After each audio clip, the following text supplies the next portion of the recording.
오늘은 매우 중요한 날입니다. 특히 이 밤은 굉장히 중요한 날이 아닐 수가 밤이 아닐 수가 없습니다. 왜일까요? 아마 작심삼일의 날이라고 분명히 생각하고 계실 텐데 아닙니다. 바로 금요 예배가 있는 날이기 때문입니다. 네. 우리 같은 기독교인들에게 있어서 예배가 있는 날은 그 어떤 날보다 중요한 날입니다. 하지만 이 비공식적으로 이 비기독교인들에게까지 중요한 날은 바로 이 1월 3일, 바로 이 작심삼일의 마지막 날이 되는 날입니다. 어떤 사람들은 오늘 정말 이 밤에 큰 실망감을 경험했습니다. 또 어떤 사람들은 이 소소한 만족, 행복을 경험할 수 있는 오늘 이 밤입니다. 지난해 이 새해를 앞두고 세웠던 계획들과 다짐들이 1차적으로 심판받는, 스스로 시험을 하는 날이 됩니다. 성도님들의 새해 계획은 무엇인가요? 그리고 오늘 이 밤, 이 3일차의 고비를 잘 넘기고 계신가요? 이 스태티스타라는 기관에서 조사한 한 설문조사를 함께 나누기 원하는데요. 이 미국인들이 2025년 소망하였던 이 새해 소망 탑 7을 함께 나누길 원하는데 재밌게 이 2위부터 7위까지를 제가 먼저 말씀드리고 1위를 한번 성도님들께서 한번 추측해 보시기 바랍니다. 2위입니다. 건강한 식단입니다. 건강한 식단.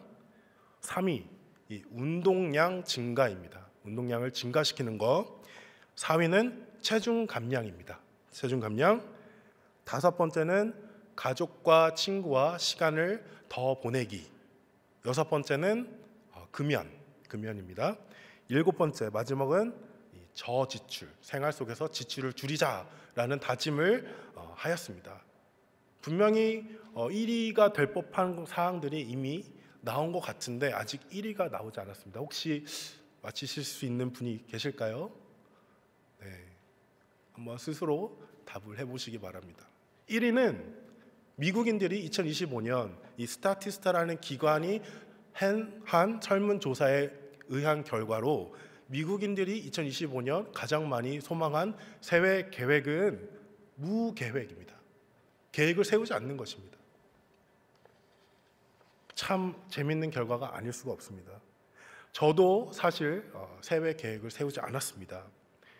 저희 다 아마 경험했을 텐데 매해 어렸을 때부터 적지 않은 이 매해를 맞이하며 새해 계획을 열심히 세우고 금방 실망하고 또 그럼에도 불구하고 다시 다음 해 가운데 또 세우고 또 실망하는 이것을 반복한 결과로 저는 새해 계획을 세우지 않았습니다. 어차피 끝까지 지키지 못할 약속으로 스스로에게 괜한 실망감을 주고 싶지 않은 생각입니다. 이것을 좋게 어떻게 포장을 해보면 이 불혹의 나이에 깨달은 인생의 나름의 깨달음일 수도 있습니다. 하지만 솔직히 말하면 그저 이 의지가 약한 스스로를 더 이상 마주하고 싶지 않아 제 스스로를 불신하고 포기해버린 것입니다. 그래서 이 설문조사를 제가 처음 접했을 때 와, 나 같은 사람이 이렇게 많았나? 하며 놀랬고 또 뭔가 알 수 없는 위로를 받을 수 있었습니다. 성도님들의 새해 계획은 무엇인가요? 그리고 오늘 이 3일차의 고비를 잘 넘기고 계신가요? 저같이 의지가 약한 사람들도 있지만 강한 의지로 이 작심 3일을 넘어서 작심 30일, 작심 300일을 될 때까지 자신의 계획을 이뤄내신 분들도 분명히 있을 거라고 생각합니다. 성경에도 정말 많은 인물들이 있지만 이 강한 의지하면 절대로 지지 않는 한 사람이 있는데 바로 오늘 본문의 야곱입니다. 야곱은 이 태생의 순간, 어머니의 뱃속에 있는 그 순간부터 쌍둥이 형과의 이 경쟁 가운데 강한 의지를 갖고 지지 않겠다는 강한 의지를 갖고 태어날 때 형의 발 뒤꿈치를 붙들고 나온 정말 어마어마한 강한 의지의 소유자입니다. 창세기 25장 25절부터 26절 말씀입니다. 먼저 나온 자는 붉고 전신이 터록 같아서 이름을 에서라 하였고 후에 나온 아우는 손으로 에서의 발꿈치를 잡았으므로 그 이름을 야곱이라 하였으며 리브가가 그들을 낳을 때 이삭이 60세였더라. 대단한 사람이 아닐 수가 없습니다. 또한 야곱은 장자의 축복권을 받기 위하여 이 형 에서를 팥죽 한 그릇으로 회유시키고 또 연로하여 눈이 어두운 아버지 이삭을 속인 자입니다. 그뿐만이 아니죠. 라헬을 아내로 삼기 위하여 총 14년의 중노동을 감내한 사람입니다. 저희가 이미 잘 아는 내용이지만 한번 뒤돌아보기 원하는 것은 야곱은 라헬과의 혼인 조건으로 이 외삼촌이자 라헬의 아버지인 라반과 이 7년의 노동을 계약을 맺었습니다. 하지만 라반의 속임수로 원하지 않던 라헬의 언니 레아를 아내로 취해야만 했습니다.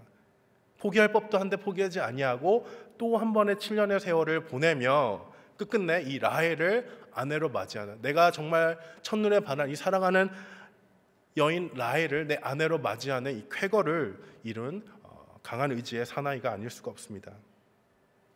이제 야곱은 그동안 잃은 가족들, 종들, 재산들을 가지고 이 탈 라반으로부터 벗어나고자 하는 이 탈 라반을 시도하지만 그동안 받지 못한 품삯을 빌미로 다시 한번 6년을 더 라반 밑에서 일을 하게 됩니다.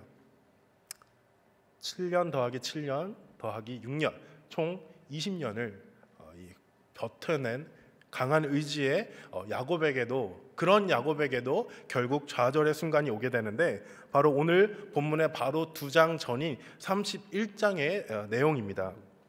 31장 1절 2절 읽어드리겠습니다. 야곱이 라반의 아들들이 하는 말을 들은즉 야곱이 우리 아버지의 소유를 다 빼앗고 우리 아버지의 소유로 말미암아 이 모든 재물을 모았다 하는지라. 야곱이 라반의 안색을 본즉 자기에게 대하여 정과 같지 아니하더라. 20년의 세월 이후 이 결과적으로 야곱의 수고로 인하여 라반은 부를 곱절로 얻게 되었고 그런 야곱을 라반은 쉽게 놓아주고 싶지 않았습니다. 그때 라반의 아들들이 모함을 시작하였고 이 라반도 동조하여 안색이 변하고 끝끝내 떠나고자 하는 이 야곱의 재산을 착취하고자 하였습니다. 바로 그때 이것이 굉장히 중요합니다. 바로 그때 그 적시적소에 하나님의 음성이 야곱에게 임합니다.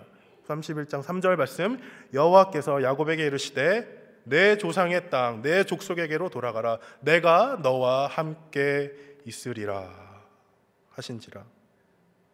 만약 야곱이 어찌어찌해서 라반과 좋은 관계를 맺었고 그 관계가 잘 이어져서 그가 떠나온 이 땅, 그 고향, 본향, 약속의 땅을 까마득하게 잃어버렸다면 어땠을까요?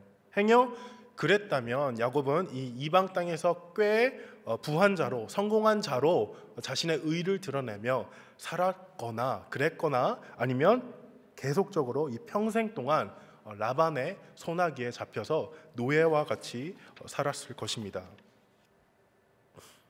야곱은 애초부터 이 장자의 축복을 이러한 세상적인 축복의 기준에서 쟁취하고자 하였지만 그 결과 라반에 의하여 저지를 당하게 됩니다. 하나님께서는 그런 야곱을 내적으로는 연단시키시고 동시에 외적으로는 구원의 큰 그림의 한 부분으로 완성시켜 가십니다. 라반과의 갈등을 통해 야곱은 그동안 그가 추구하자 했던 이 세상적인 축복에 대한 자신의 의지에 대해 큰 회의감을 느꼈습니다. 우리가 인생을 살아가다 보면 이와 같이 참으로 억울하고 견디기 힘든 순간을 마주할 때가 많습니다. 이 나의 관점에서 볼 때는, 지극히 이 나의 관점에서 볼 때는 너무나 견디기 힘들고 어려운 순간으로 이 야곱과 같이 아무리 강한 의지의 사람이라 하더라도 이 순간, 그것이 계속적으로 반복되면 한순간에 무너질 수 있습니다. 하지만 하나님의 관점에서 볼 때 그때가 나를 부르시는 적기이며 때로 이러한 불편한 관계들을 통해서 하나님께서 그의 백성들을 부르심을, 또 우리들을 인도하심을 저희는 알아야 될 것입니다. 뛰는 야곱입니다. 질주하는 야곱입니다. 하지만 그 위를 날아다니는 라반입니다. 그런 라반을 만나 거울 치료를 받고 그토록 강했던 자신의 의지가 한풀 제대로 꺾인 야곱은 이제 본향으로 나아갑니다. 이러한 야곱의 인생을 통하여 우리는 다시 한번 인간의 의지가 얼마나 나약한지 그리고 무의미한지 알 수 있습니다. 그렇습니다. 우리가 아무리 작심하여도 결국 실패를 경험할 수밖에 없는 것은 너무나 당연한 것입니다. 그렇다면 우리의 결단과 이 의지는 무조건 잘못되고 무의미한 것일까요? 그렇지 않습니다. 우리의 의지의 약함과 강함과 상관없이 하나님의 은혜가 있다면 우리는 온전히 쓰임받을 수 있습니다. 본문의 야곱의 인생을 통해서 보다 구체적으로 어떻게 하나님의 은혜가 야곱을 변화시켜 사용받게 하시는지 알아보도록 하겠습니다. 말씀 한 절 함께 나누기 원합니다. 마태복음 6장 31절의 말씀입니다. 33절의 말씀입니다. 그런즉 너희는 먼저 그의 나라와 그의 의를 구하라. 그리하면 이 모든 것을 너에게 더하시리라. 오늘 찬양 가운데 저희가 불렀던 소절의 한 부분이고 또 우리 장로님께서 기도해 주셨던 한 부분의 내용입니다. 하나님의 나라와 의는 누가 세워가십니까? 우리가 세워가는 것이 아니라 하나님이 세워가십니다. 우리는 그것을 구하는 것입니다. 우리는 신앙인으로서 하나님의 의를 구하고 또 사명인으로서 하나님의 이 나라를 구할 뿐입니다. 그리할 때에 하나님의 나라와 의를 구하는 이 나의 인생에 필요한 모든 것을 공급해 주시는 하나님을 경험하게 됩니다. 자신의 의를 구하던 야곱과 같이 행여 나의 의를 구하며 작심하던 우리들이 명심해야 될 이 두 가지를 오늘 이 밤에 함께 나누기 원합니다. 첫 번째, 하나님은 반드시 그의 의를 지켜가신다라는 사실입니다. 다시 한번 말씀드리겠습니다. 하나님은 반드시 그의 의를 지켜가십니다. 이 사실을 알 때, 믿음으로 화답하고 고백할 때 성도는 나의 의가 아닌 하나님의 공의를 바라보게 됩니다. 야곱의 의는 마치 이 거칠고 억세게 자란 나뭇가지와 같습니다. 하나님은 그런 야곱의 나뭇가지를 올바른 방향으로 장가지 없이 곧게 자라도록 인도하셨습니다. 그 억세고 거칠기만 했던 야곱의 나뭇가지를 통해서 하나님은 이스라엘이라는 큰 열매를 맺게 하셨습니다. 야곱의 이름이 이스라엘로 바뀐 것도 그저 단편적인 성경 속 사건 중에 하나가 아니라 하나님의 큰 구원의 역사 속 한 획이 필연적으로 그려진 것입니다. 강한 의지의 인물이 구약에 야곱이 있다면 신약엔 누가 있지요? 저희 잘 아는 대로 바울입니다. 이 둘은 공통적으로 계명받은 자들입니다. 바울의 의도 야곱에 못지않게 억세고 거칠게 자란 나무와 같았고 하나님은 그런 바울의 나뭇가지를 올바른 방향으로 곧게 자라도록 인도하셨습니다. 바울의 깊은 종교심을 우리가 다 알고 있습니다. 그는 자신의 의를 앞세워 이 초대교인들을 핍박하고 또 죽이려고 혈안이 되었던 자였습니다. 그런 그를 예수님께서 만나주셨습니다. 그런 강한 의지는 여전히 강했지만 하나님의 의를 구하는데 온전히 쓰임을 받게 됩니다. 그렇습니다. 우리의 작심의 강도가 중요한 것이 아니라 우리의 이 작심의 동기와 목적이 중요함을 저희는 알아야 될 것입니다. 구약의 야곱과 신약의 바울뿐만이 아니라 성경의 여러 이 인물들 그리고 오늘날 우리들에게 이르기까지 많은 이들의 이 제각각의 의의가 하나님의 은혜로 말미암아 변화되어 하나님의 공의를 구하는 역사를 우리는 이 성경 역사를 통해 알고 또 오늘날 이 역사의 현장 속에서 살아가고 있습니다. 두 번째로 하나님은 반드시 그의 의를 지켜가신다라는 사실을 알 때 성도는 하나님의 이 공의 앞에 겸손한 자세를 취하게 됩니다. 야곱은 탈라반의 계기를 통해서 어쩌면 반강제적으로 하나님의 공의를 향한 첫걸음을 뗄 수 있었습니다. 야곱은 여전히 하나님의 구원의 큰 그림과 그 일을 행하시는 공의의 일들을 사실 구체적으로 알지 못했습니다. 그저 절망적이고 이 낙담스러운 상황을 계기로 하나님의 음성만을 붙잡고 약속의 땅을 향하여 걸음을 떼었을 뿐입니다. 야곱은 자신의 노력으로도 어찌할 수 없는 이 불법과 편법이 판이한 현실 앞에 그가 구할 것은 오직 하나님의 공의뿐이었습니다. 그 과정들을 통해서 겸손한 자세를 배울 수밖에 없었고, 강하고 목이 굳은 자가 아니라 결국 약하고 유해져 낮아진 겸손한 자를 들어쓰시는 하나님의 섭리를 엿볼 수 있습니다. 하나님은 반드시 그의 의를 지켜가십니다 라는 사실을 알 때 성도는 세 번째로 겸손한 자세로 삶의 우선순위를 정하고 취하고 버리게 하십니다. 탈라반에 성공했지만 야곱은 한풀 기가 꺾인 상태입니다. 그는 더 이상 쟁취할 어떠한 사랑도 물질도 세상적으로 목적을 잃은 상태가 되어 버렸습니다. 이제 야곱은 꽤 여전히 부하지만 제한된 부를 가지고 있습니다. 예전과 같이 무조건 긁어 모으듯이 부를 축적하는 것이 아니라 이 주어진 부를 가지고 떠나온 자이기 때문에 방랑자, 나그네 된 현실 속에서 그의 재물들은 제한되어 있다는 사실이 굉장히 중요합니다. 이제 그는 그것을 두고 지키고 유지하며 막연하게 약속의 땅으로 가는 목적 하나만을 가지고 있습니다. 계획 없이 쟁취에만 몰두했던 야곱은 이제 이 제한된 물질을 우선순위를 정하여 겸손을 배우게 됩니다. 오늘 본문 전장에 보시면 야곱은 자신에게 주어진 부를 구분을 짓기 시작합니다. 종들에게 재물을 나누어 떼를 지어 앞서게 하고 총 4명의 자녀 아내들과 그를 통한 자녀들을 그 다음에 두고 그는 스스로 맨 뒤에 거하게 됩니다. 그리고 나서 야곱이 홀로 철저하게 홀로 되었을 때 그때 천사와 씨름을 하여 이기고 이스라엘로 계명받은 유명한 사건이 나타납니다. 저를 포함한 이 많은 사역자분들께서 이 본문을 두고 이 야곱의 이기적이고 계략적인 모습을 비판합니다. 비판받아야 마땅합니다. 어떻게 자기가 살고자 종들을 앞세우고 가족들까지 자기보다 앞세우고 자기는 맨 뒤에 비겁하게 숨는단 말입니까? 400명의 군사를 거느린 에서가 두려워 나름의 계략으로 세웠던 이 계략이 참으로 야곱의 치졸한 모습을 보이는 것입니다. 하지만 우리가 이 야곱의 이 계략을 세우는 심리 상태를 조금 면밀하게 주의 있게 생각을 해보면 야곱은 자신의 죽음을 준비하고 있다라는 역설적인 사실도 발견할 수 있다는 것입니다. 자기의 방어막이 될 수 있는 종들을 앞세우고 가족들을 앞세우고 자신이 남았다라는 것은 이제 이 모든 것이 사라진 후에 자신도 죽음의 그림자를 피할 수 없다라는 것을 야곱은 알고 있었습니다. 인지하고 있었습니다.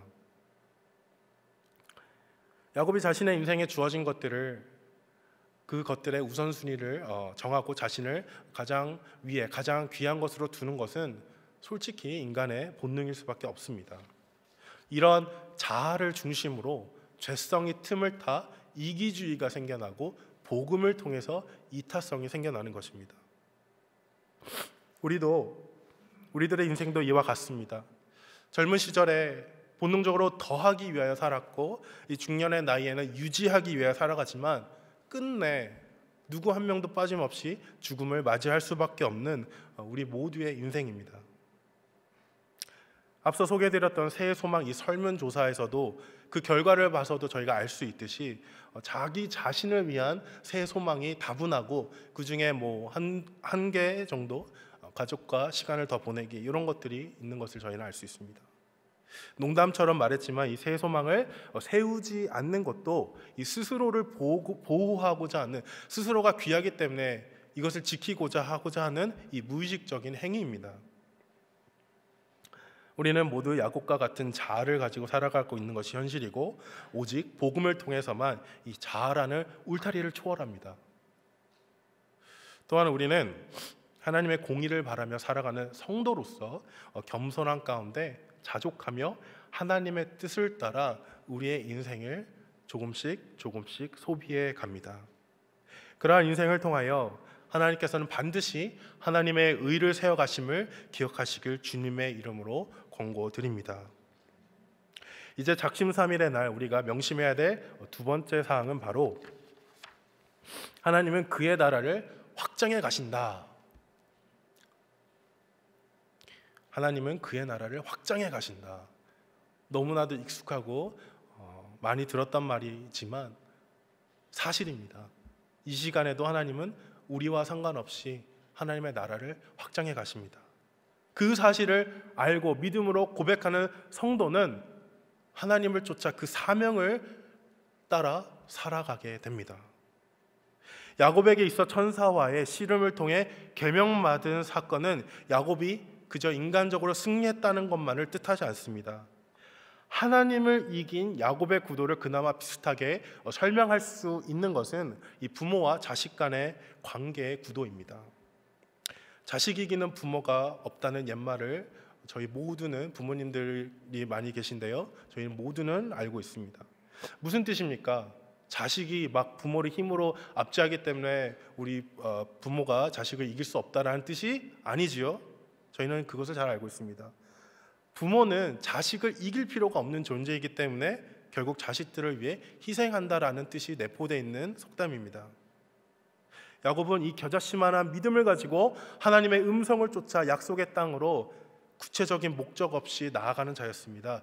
그런 그를 하나님께서 만나 주셨습니다.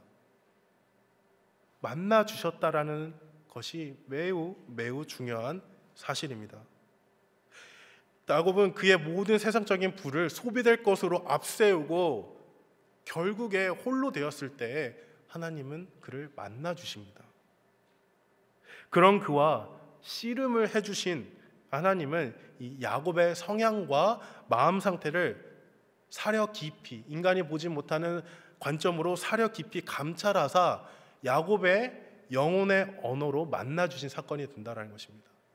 야곱에게 짜잔하고 나타나요. 혹은 모세에게 나타나셨듯이 타지 않는 그 떨기나무를 통해서 음성으로 나타나실 수 있었지만 나타나셔서 야곱과 씨름을 했다라는 것이 굉장히 어떻게 보면 괴기하기도 하고 웃긴 사실인데, 그것이 바로 야곱이 필요로 했던 그 영혼의 언어라는 사실입니다.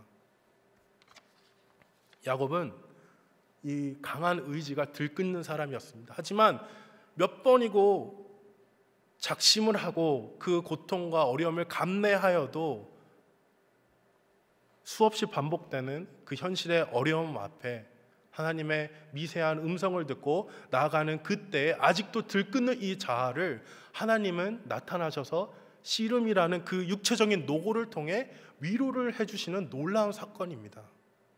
이것이 야곱의 영혼의 언어였습니다.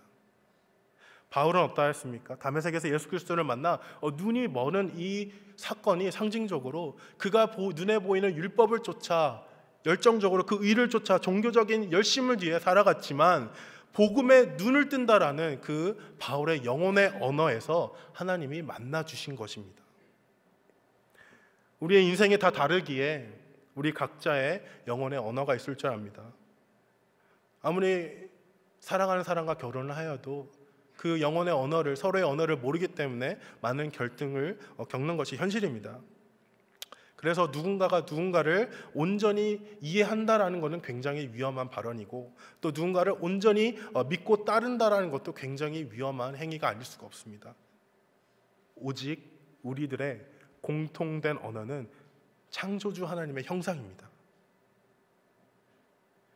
죄로 인하여 그림자진 그 형상을 회복시킨 예수 그리스도의 십자가임을 저희는 잊지 않아야 될 것입니다.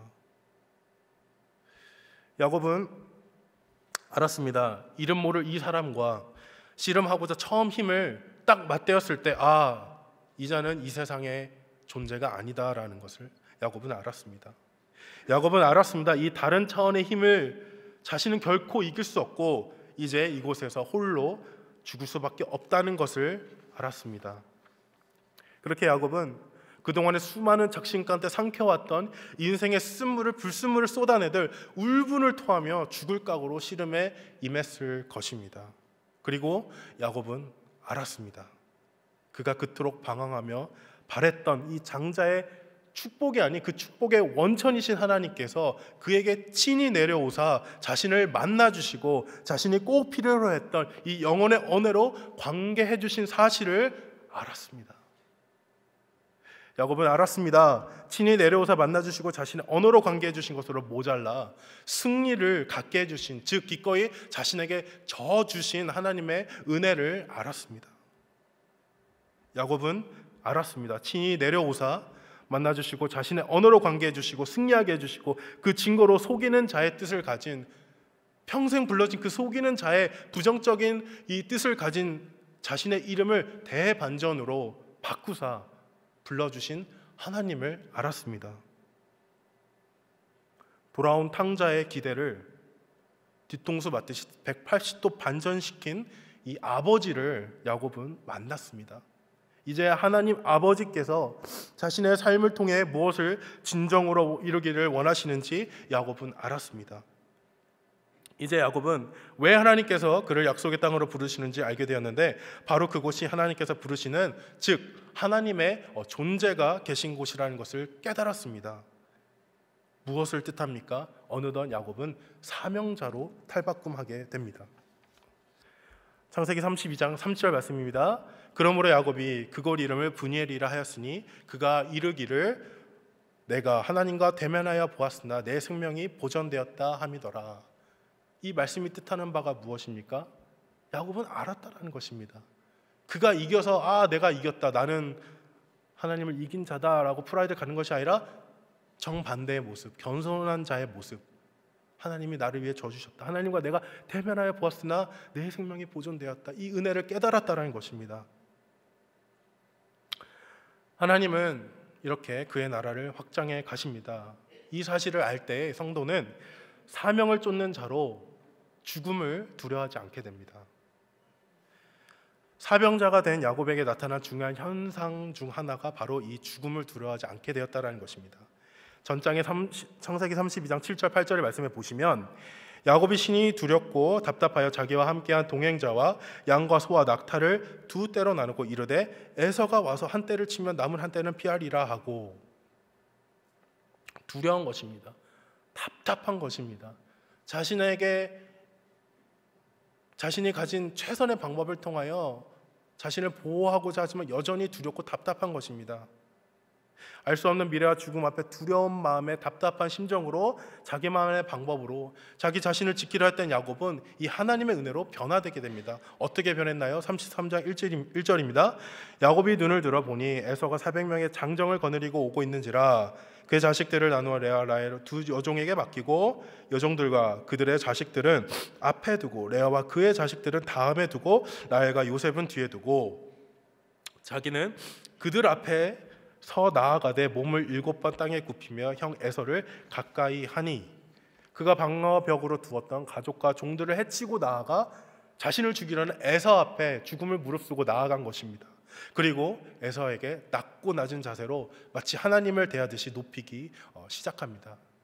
이것은 야곱이 에서로부터 목숨을 건지기 위하여 보였던 치졸한 모습이 아니라 하나님께서 낮추사 자신을 만나주신과 같이 이웃을 향해, 원수를 향해 자신을 낮추는 행위입니다. 그렇습니다. 이 사명자가 무서운 이유는 정말 뭔가 도끼를 품고 죽음을 감내하기 때문이 아니라 죽음보다 어려운 일은 여전히 없지만 그 죽음을 이기신 예수 그리스도를 만났기 때문에 이 사명자가 무서운 것입니다. 세상에는 잃을 것이 없는 자가 가장 무서운 자라고 하지요. 하지만 그보다 더 무서운 자는 바로 이 은혜를 입은 사명자입니다. 그러한 저희 모두가 되시기를 바랍니다. 마지막으로 하나님은 반드시 그의 나라를 확장해 가신다라는 사실을 알 때의 성도는 죽음을 이기신 이 승리의 복음을 선포하게 됩니다. 야곱의 이 다음 행위는 오늘 본문의 내용과 같이, 이 후반부의 말씀과 같이 그가 그동안 경험했던 하나님을 에서에게 간증합니다. 사명자가 죽음을 무릅쓰고 마땅히 해야 될 일은 별다른 것이 아니라 이 복음을 전하는 일입니다. 저희도 이 선교 여행을 할 때 정말 긴 시간의 이동을 감내하고 이 선교지에서 끝끝내 행하는 일은 무엇입니까? 복음을 전하는 일입니다. 세상 사람들의 관점에서 볼 때 참으로 어리석고 무의미해 보이는 일이 아닐 수가 없습니다.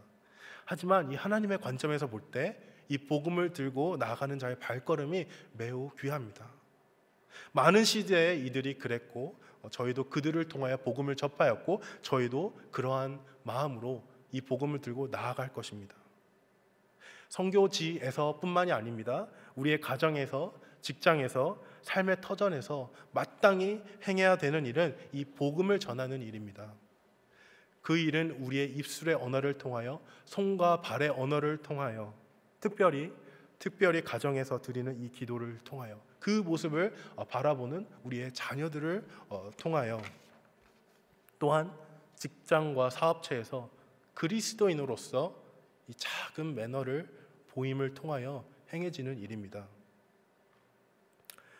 말씀의 결론을 맺겠습니다. 성도된 우리는 하나님의 은혜로 변화된 야곱과 같이 하나님의 공의를 구하며 겸손한 신앙인으로 하나님의 나라를 구하며 죽음을 무릅쓴 사명자로 바로 서야 할 것입니다. 이 모든 역사가 가능한 이유는 바로 딱 한 가지입니다. 오늘 이 작심삼일의 날 우리는 우리의 작심삼일을 내려놓고 이 한 가지만 붙들고 돌아가기 원합니다. 바로 하나님에게도 작심삼일이 있으셨다라는 사실입니다. 하나님의 작심삼일을 통해서만 성도된 우리는 하나님의 나라와 의를 구할 수 있습니다. 성자 예수님은 성자 하나님의 의와 나라를 위해 조롱과 고통 끝내 죽음의 이 3일을 아시고도 작정하셨습니다. 성부 하나님은 성자 예수의 조롱받음과 고통받음과 끝내 죽임당함을 그 죽음의 3일을 아시고도 작정하셨습니다. 그러므로 우리에게 작심이 필요가 없습니다. 왜냐하면 하나님의 작정은 우리들을 위한 것이기 때문입니다. 성도는 이 작심 3일이 아닌 은혜 365일로 살아가야 될 것입니다. 똑같은 해, 똑같은 계절, 똑같은 달, 똑같은 하루, 이 반복되는 삶 가운데 우리는 작심을 내려놓고 하나님의 이 은혜를 매일매일 발견하며 살아가야 될 것입니다. 오늘 본문의 야곱과 에서의 이 후반부 말씀의 내용의 이 모든 대화 중에 야곱은 에서의 모든 질문에 은혜로 화답합니다. 제가 빠르게 읽어드리겠습니다. 5절 말씀에 보시면 에서가 눈을 들어 여인들과 자식들을 보고 묻되 너와 함께한 이들은 누구냐? 야곱이 이르되 하나님이 주의 종에게 은혜로 주신 자식들이니이다. 8절 말씀입니다. 에서가 또 이르되 내가 만난 바 이 모든 때는 무슨 까닭이냐? 야곱이 이르되 내 주께 은혜를 입으려 함이니이다. 에서가 이르되 내 동생아 내게 있는 것이 족하니 내 소유는 내게 두라. 야곱이 이르되 그렇지 아니하나이다. 내가 형님의 눈앞에서 은혜를 입었사오면 청컨대 내 손에서 이 예물을 받으소서. 11절 말씀입니다. 하나님이 내게 은혜를 베푸셨고 내 소유도 족하오니 청하건대 내가 형님께 드리는 예물을 받으소서 하고 그게 강건함으로 받으니라. 저와 성도님들의 삶에 이 영혼의 언어가 하나님의 은혜로 드러나기를 소망합니다. 작심삼일이 아닌 은혜 365일로 살아가며 그리스도의 몸되고 복된 이 귀한 교회를 섬기며 하나님의 나라와 의를 세워가는 저와 뉴저지 초대교회 모든 성도님들 되시기를 주님의 이름으로 축원드립니다.